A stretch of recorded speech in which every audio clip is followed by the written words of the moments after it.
Hello bachcho, let's see this question. The question is of assertion region type.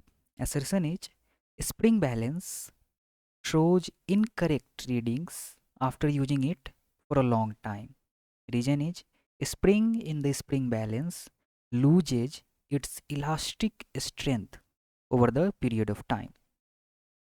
तो question में elastic strength की बात की गई है। तो जो की कंसेप्ट हमारा इस क्वेश्चन में यूज होगा वो हमारा होगा कंसेप्ट ऑफ इलास्टिक स्ट्रेंथ या इलास्टिसिटी, दोनों एक ही बात है। तो क्या होता है इलास्टिसिटी या इलास्टिक स्ट्रेंथ? कोई भी बॉडी अपने जब उस पर कोई फोर्स लगाते हैं तो उसकी एबिलिटी अपने शेप और साइज में जो डिफॉर्मेशन आ रहा है उसको रेसिस्ट करने की एबिलिटी, उसको कहते हैं हम इलास्टिक स्ट्रेंथ या इलास्टिसिटी। Ability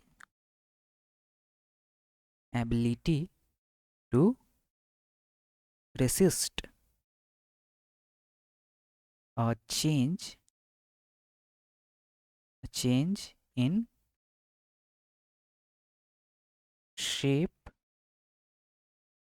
and size. इस एबिलिटी को ही हम कहते हैं इलास्टिक स्ट्रेंथ या इलास्टिसिटी। तो क्या होता है स्प्रिंग में कि जब बहुत दिन तक हम स्प्रिंग को यूज करते हैं तो स्प्रिंग में कैसे इलास्टिसिटी वर्क करती है, कैसे स्प्रिंग अपने ओरिजिनल शेप एंड साइज को रीगेन करती है।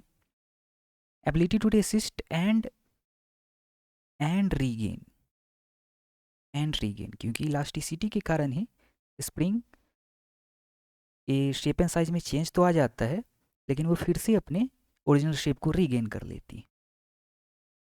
तो कैसे ये वर्क करता है कि एक हमारे पास स्प्रिंग है, अगर हमने इसका ओरिजिनल लेंथ अगर एल है और उसके बाद हमने क्या किया कि इससे एक मास या वेट हमने अटैच कर दिया, तो क्या होता है कि स्प्रिंग का लेंथ चेंज हो जाता है, ये एल से एल प्लस डेल्टा एल हो जाता है। और जैसे ही हम फिर से इस वेट को हटाते हैं तो जो स्प्रिंग है वो फिर से अपने ओरिजिनल लेंथ को रीगेन कर लेती है।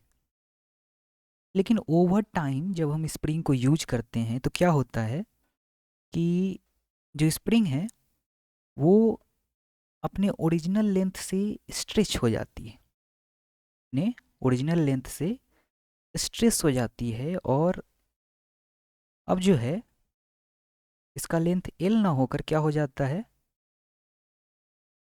एल प्लस एल से ज़्यादा बड़ा हो जाता है। मान लिया कि इसको हम कह लेते हैं टी एल। तो अब क्या हो जाता है एल प्लस टी एल। तो पहले जो ये रीडिंग शो कर रही थी जब इसका लेंथ एल था और अब इसका length L plus D L हो गया है, तो डेफिनेटली इस रीडिंग में प्रॉब्लम्स आएगी, रीडिंग जो है हमारा करेक्ट नहीं होगा। सेम मास के लिए ये रीडिंग डिफरेंट दिखाएगी। तो ये होता क्यों है, इस प्रोसेस को कहते क्या है? जब जो इलास्टिक बॉडीज होती है वो ज़्यादा दिन यूज करने से अपनी इलास्टिसिटी या इलास्टिक स्ट्रेंथ इसको टेम्पोरेरली या परमानेंटली लूज कर देती है। इस फेनोमिनन को कहते हैं हम इलास्टिक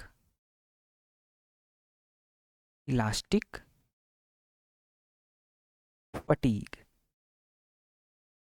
क्या होता है phenomenon phenomenon due to which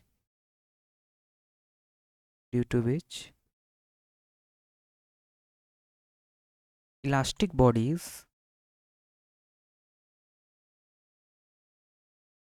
loses their elasticity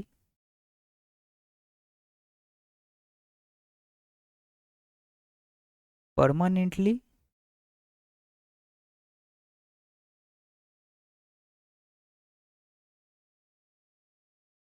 or temporarily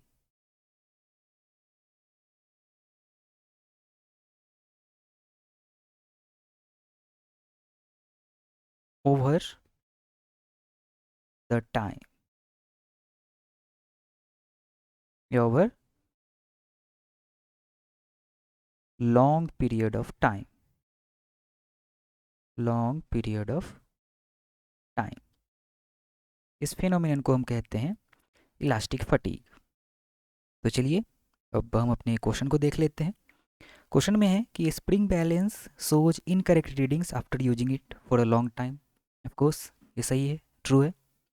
reason है हमारा spring in the spring balance loses it's elastic strength over the period of time, ये भी ट्रू है। और चूंकि अपनी इलास्टिसिटी इलास्टिक स्ट्रेंथ लूज कर देती है स्प्रिंग, इसी के कारण इनकरेक्ट रीडिंग शो करता है।